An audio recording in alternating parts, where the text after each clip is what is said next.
Ja, det är lite koner och lite hinder här så jag tror vi har kommit rätt. Hästresan fortsätter och idag är vi hemma hos Fredrik Persson. En av Sveriges mest etablerade och meriterade fyrspannskuskar. Han har inte bara en VM-medalj på sitt CV, han är också tränare och driver familjegården Stenshills Stables.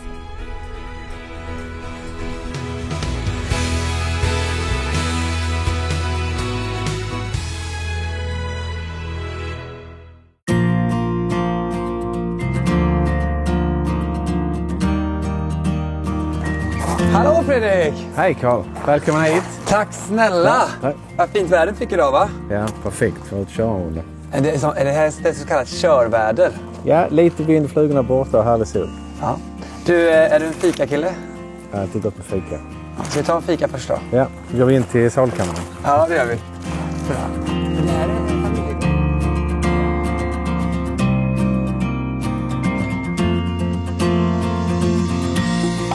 Yes Fredrik, då sitter vi här i selkammaren på Stenshills gård. 6:e generationen, är det så? Ja, det är det faktiskt. Första som inte är lantbrukare men är samma familj som har bott här. Har det alltid varit selkammare här? Nej, när jag var liten så där vi sitter var det grisar. Där var kor i mitten längre in i stallet och hästarna där. Och idag har vi förvandlat det mer och mer till hästgård. Som har gjort samtidigt att jag fått en fantastisk möjlighet att kunna utveckla gården till det. Aha. Var det en självklarhet att det skulle bli hästar?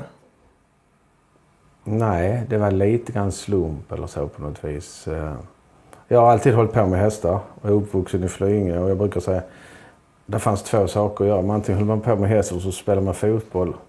Är man född utan bollsinne, ja, då var hästarna kvar. Ja. Så jag fick min första häst när jag var 7 år, min pappa. Och sen började jag faktiskt köra ponnytrav med det och höll på. Och de red man på vintern. Aha. Då red man lite nere, Flyinge Ryttarförening, så red man dressyr varannan vecka och hoppning varannan vecka på de här ponnysarna för att hålla igång dem. Och så körde jag ponnytrav med dem och tävlade på sommaren. Ja. Men det var ändå alltid liksom körningen som du kände var där du kom till rätt? Det tyckte jag var roligt och sen var jag med på att skapa någon tävling. Och sen slutade jag faktiskt med hästar under gymnasiet i de 2 sista åren. För jag lovade min mamma att sköta skolan lite bättre. Jaha. Mm. Det var lite så. Och det samtidigt blev det steget från att lämna ponny till stor häst. Och det var lite vad jag skulle göra. Och det var också när jag tog studenten och skolan var slut. Så vad skulle jag göra? Då, mina föräldrar drev restaurangen på Flyinge. Och då satt vi där och fikade en gång tillsammans med Ingvar Fredriksson. Dåvarande chefen. Vad ska du göra? Ja, men du måste gå på Flyinge. Och då kläckte jag av mig. Ja, men jag vill inte rida, jag vill köra. Och sen sa nu har jag ordnat så du kan få köra och slippa rida. Så du får söka in. Så det gjorde jag. Sen rullade det på. Det är lite små slump som har gjort att vi hamnade. Och sen så på sommarlovet lånade vi skolhästen, jag och 2 klasskompisar till. Och tävlade. Och vi hade rätt så roligt och det gick rätt så bra faktiskt. Så att då fick man en blodad tand och då kom tävlingen tillbaka som jag hade hoppat över ett par år. Men du har ju haft en otroligt lång karriär. Och hur skulle du säga, vad är det som motiverar dig till att hela tiden liksom driva vidare? Liksom? Du berättade liksom hur du började när du var ung och nu står du här med ett ganska nytt ekipage som vi håller på att bygga upp här. Vad är det som driver att hela tiden liksom utvecklas? Ja, jag har alltid haft ett drift att göra det innan att tävla och jag har kört fyrspann sedan 96. Jag kom i ett vägskäl 2018-2019. Jag var lite trött på det.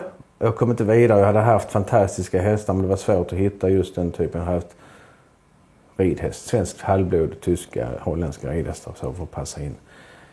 Och då var det liksom att jag kände att du var hela tiden nummer 10, nummer 15. Har du tävlat länge så och du har varit i toppen och slåss om det. Mm.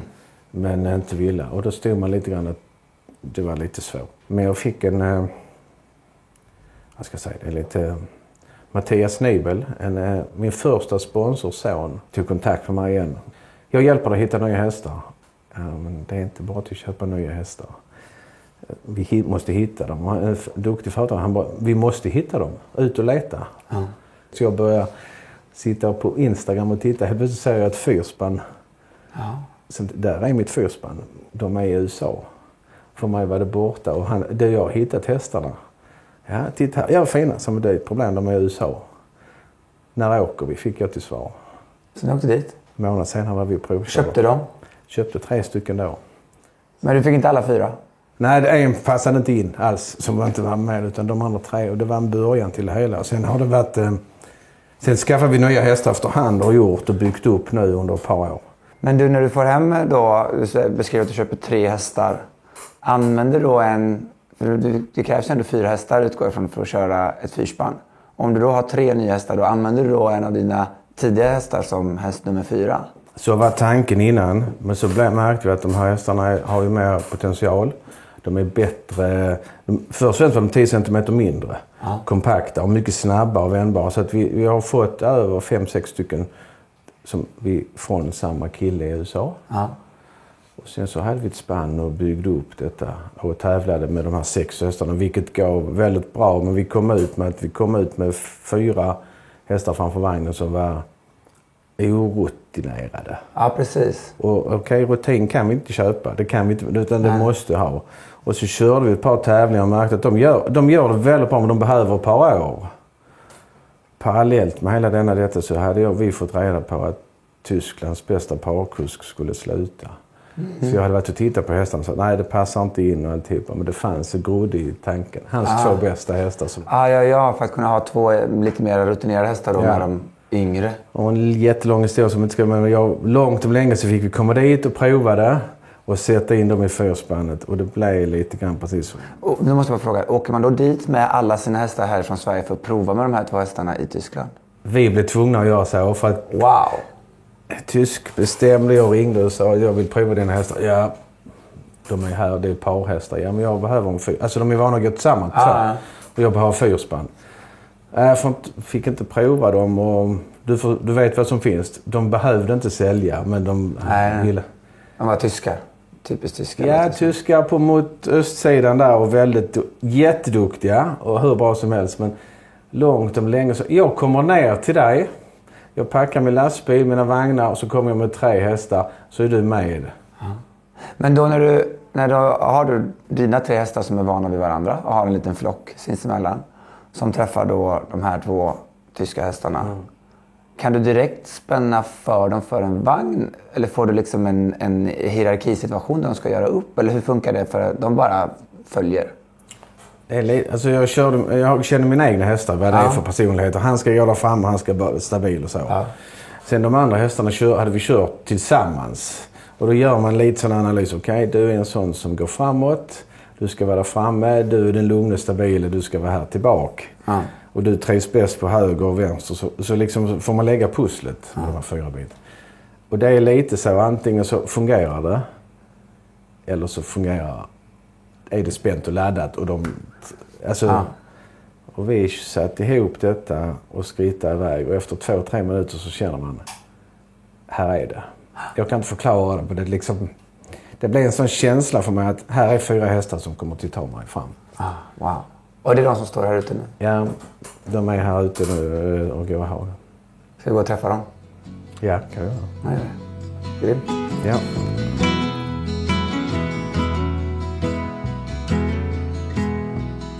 Ja, Fredrik, då står vi i stallet med de riktiga stjärnorna. Ja. Vilka har vi här? Här har vi Håkan, Enzo, Jake och Igor står framför oss. Detta är, vi kallar honom för Håkan, är född på gården så han har sett detta livet här så han har fått sin uppgift. Han är precis som du då? Ja, han och jag har lite samma härkomst. Ja, men han går... Han tillhör egentligen den typen av det här gamla spannet. Men han går lite uppvisningar och går lite småtävlingar. Men inte utomhus. Men är stabil. Men han är pålitlig. Han är pålitlig för mig om jag ska... Han kommer ta hand om mig om jag ska köra. Han är en lugn, trygg kille. Ja, det kan jag behöva. Ja. Bredvid han har vi Enzo som har tävlat väldigt många år med innan. Och rätt så trygg erfarenhet kille. Men älskar när det går fort i maraton. Och vill gärna att... Jag ser att han står och laddar här nu. Ja, han ser lite lugn ut. Men då tycker han inte är så roligt. Men det andra tycker han är väldigt som skoj. Det är lite typiskt Enzo. Fast han har möjligheten att röra sig. Enzo Ferrari. Det låter ju som namnet där. Ja. Och sen de här 2 ser snabba ut. De här är lite annan typ av ras, va? Ja, detta är de här 2 som kommer från Amerika. Som är uppfödda av Amish-folket där. Jaha. Jake är minst av dem, men de äldsta av dem kom. Och har kommit hit och stortrivs just nu i stallet. Kom som en liten stackare som var lite... Han har varit avelshingst. Och det har nog inte varit roligast i livet där borta. Han har vuxit in och har blivit... Skånepåg? Ja, trygg kille som njuter av livet. Och sista man ut? Sist, Igor. Också amerikanare? Amerikanare, ja. Som kom hit som ung. Liten spärrsak, men är väldigt snabb framåt. Och har gått med och sprungit i Friends och lite annat som tycker, ja, det fortare det går och roligare i livet. Ja, då ska vi ta ut och se hur fort de går då. Det gör vi.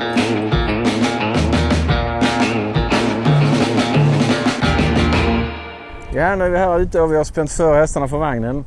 Carl, är du redo för en åktur? Det vet jag inte än. Jag är taggad i alla fall. Ska jag stå här bakom då? Så står du bakom mig så ska jag visa. Och så lutar man sig åt det hållet du svänger, eller hur? Ja, det är som att cykla. Häng med där på svängarna. Ja, du har inte sett mig cykla kan jag säga. Det är en syn. Ja, vi provar. Kör vi? Gör vi. Kom.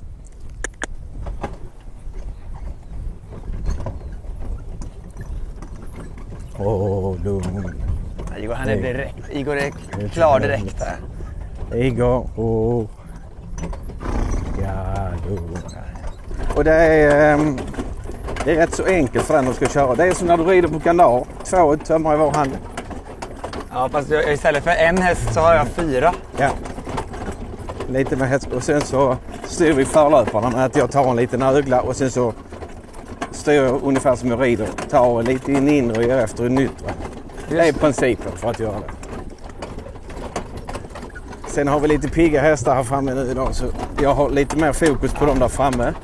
De ska liksom visa dem vägen så att de slappnar av på det viset. Finns det ingen risk att de, nu kanske jag är jättekonstig fråga, finns det ingen risk att en häst går åt vänster och en går åt höger längst fram?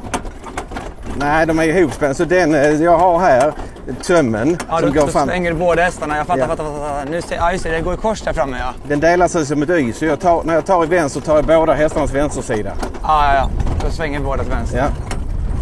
Och vi har ju liksom Igor här längst fram. Han är lite mer taggad än de andra. Hur gör jag för att kommunicera med honom att chilla lite mer liksom? Det jag sitter och tar små halvhalter med honom. Men när du tar halvhalten, tar du liksom lite på båda tyglarna då, eller tar du lite på innertygen för att få tag på just honom, tänker jag? Nej, jag tar på båda två. Ja. Och det jag gör är att jag tar tillbaka och så håller jag kvar till jag liksom 1, 2, 3 tänker jag, och sen mjuknar jag sakta. Om jag mjuknar väldigt snabbt så här för att jag ska få bort trycket, då tar han det som att okej, när du går oss in i hindret och då får vi liksom en mål. De har jädra tryck, de är inte trötta de här du? Nej, det är... De där framme är speciellt de här hästarna vi pratade om. Att de har det här lilla extra trycket att hantera dem. De är avlade för det här. Ja, så här styr jag bara lite grann, visar Igor vägen. Sen har vi de här 2, Ens och Håkan, som sköter vagnen och styr upp så att säga. Och hur viktigt är det att jag flyttar på mig här bak nu för att hålla balansen? I denna farten spelar det inte så mycket roll. Där kan du bara hänga på. Men det här är inte snabbt, det här är långsamt. Det är lite uppvärmningstempo nu, ja, om vi ska jämföra mot tempo. Igor, lugn. Det är bara låt han. Så skrittar du, lugn. Killen. Bra. Kom, gott, kom. Bra, lugn. Istället för att jag gör så mycket tömtag och styr dem. När vi gjorde en sväng så har jag lärt dem att när det är deras tur att hålla innersväng så säger jag deras namn. Vi kommer här igen. Så kör vi igenom lilla konen. Ja. Och istället för att dra och slita och hålla på och ta det så fokuserar jag på att styra mina förlöpare. Ja. Så har vi en snäv vänster här. Och så en så. Och säger jag till honom, då vet han att jag ska ta i och hålla ut vagnen. Och så håller han rätt avstånd. Och det är väldigt lätt nu, men det tar lite tid. Det är väldigt lätt nu. Men det tar lång tid att lära honom. Det vill komma så. Men när man då sitter och befäster det, att styra honom och sen hjälper honom med liksom att han har rätt placering, så lär de sig med minnet. Och en sån häst som han som har lätt att komma ihåg gör det själv. Så kan du visa det en gång till? Kör vi in, svänger förlöparna höger och så visar att de ska in och så säger Enzo, kom igen. Och så gör han så? Ja. Då ställer han sig alltså Enzo, vilken stjärna du är! Och sen så förhoppningsvis ska Håkan göra det också. Säg Håkan, kom igen nu. Time to shine. Håkan. Och ibland får jag liksom, hallå Håkan. Så då fick jag peta till. Lite här. Och då gör han svängen där. Alltså går han in så här, ja. Snyggt. Kom. Bra, så ja. Ja, så ja. Så här tittar jag på mina förvaltare hela tiden. Och så var har jag dem så styr jag med. Sen litar jag på stånghästarna när de är trygga. Ja, precis. Att de kan... Och nu är det viktigt att de går ut lite grann här för att hålla ut vagnen, eller? Så lägger mig till höger och så lägger jag vänster här. Och så svänger jag runt och tittar på det. Så en så släpper jag ut. Och så en så lugn. Och så byter vi varv. Då måste jag... Så Håkan, är du med? Så, bra. Ja, snyggt Håkan. Och ju tidigare jag är på honom där, ju snabbare liksom hinner han förbereda. Och kom Håkan. Bra, kom. Håkan, kom. Ja.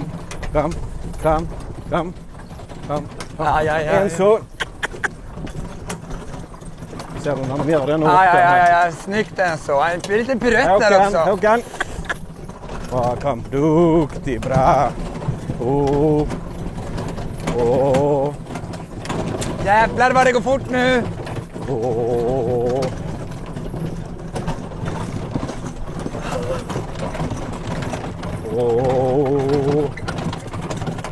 Kom.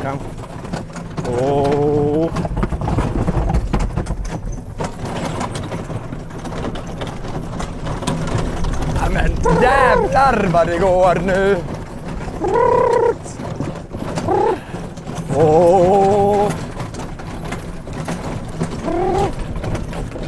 Är inte du rädd där nere?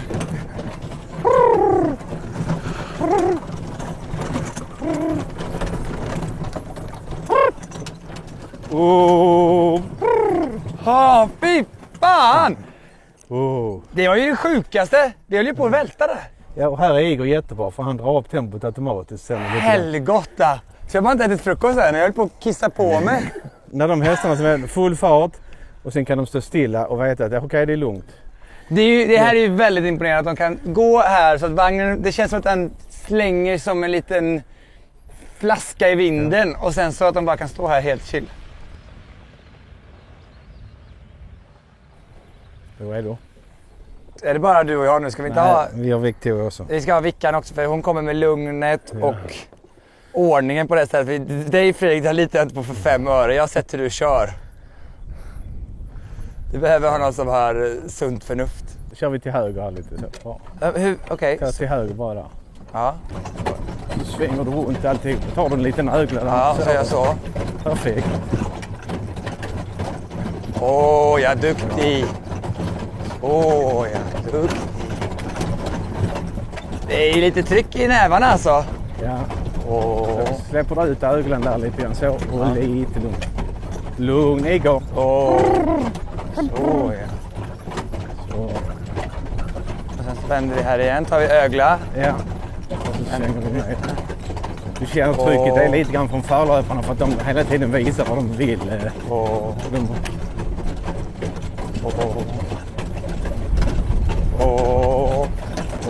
har vi konorna där. Ja, okej. Så svänger vi upp där. Lugn. Och så mjukna lite nu och så tar och ge. Ta lite lättare eller? Ja, ta och ge.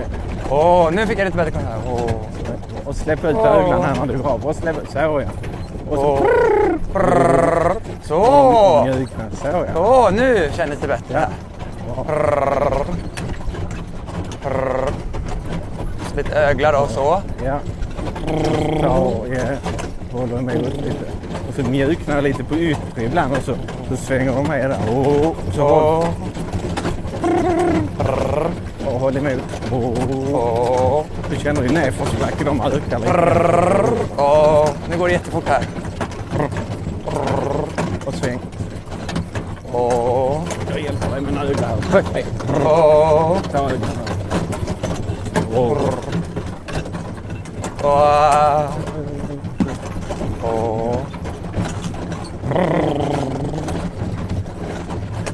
Om vi är starka skrittar vi. Bara håll emot.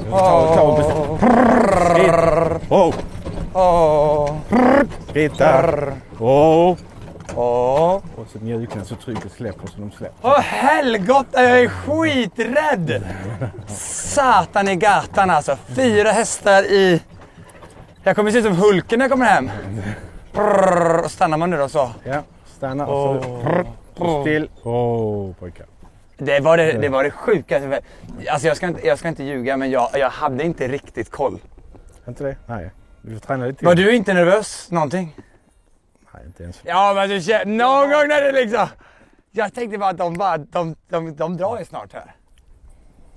Ja, vi har Håkan och Enzo, de är rätt trygga. Det är därför vi sätter upp fast Enzo känner jag, han började galoppera lite där. Du Enzo, jag trodde att jag skulle kunna lita på dig, men jag kände att du... När Igor drog, han bara, men okej, då drar jag väl också. Men det är väldigt fascinerande att se hur de...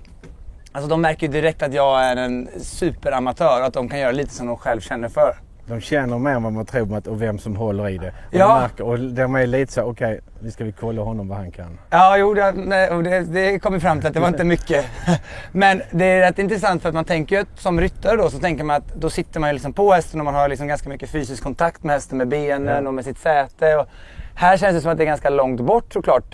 Kan det vara 4 meter fram till hästarna längst fram? Något sånt, ja. Och ändå så märker man hur känsliga de är, att de känner direkt när det liksom är jag som håller i snörena här. Ja, men det tror de känner med stabiliteten hur liksom, vad ska jag säga, kommunikationen kommer i kombination med varandra. Plus att de är väldigt tydliga på röstläget. Ja. Jag vet inte om du hör dem, alltså, när jag stannar så lugn, mjukt och så. Ja. Hade jag nu höjt rösten här och blivit lite barsk så står de ju vakt och blir lite så att de är väldigt, jag tror inte kanske de förstår svenska, men de lär sig, okej, ska vi vara lugna, ska vi vara på? Eller hit och dit. De hör att jag darrar på rösten. De hör lite. Jag behöver ha lite med det där skånska lugnet. Så de lyssnar. Fredrik, det har varit skitkul att vara här idag. Det här var bland det häftigaste och läskigaste jag har gjort. Men det var jättekul att få träffa dig och Igor, Enzo, Håkan och Jake. Tack så mycket. Tack själv.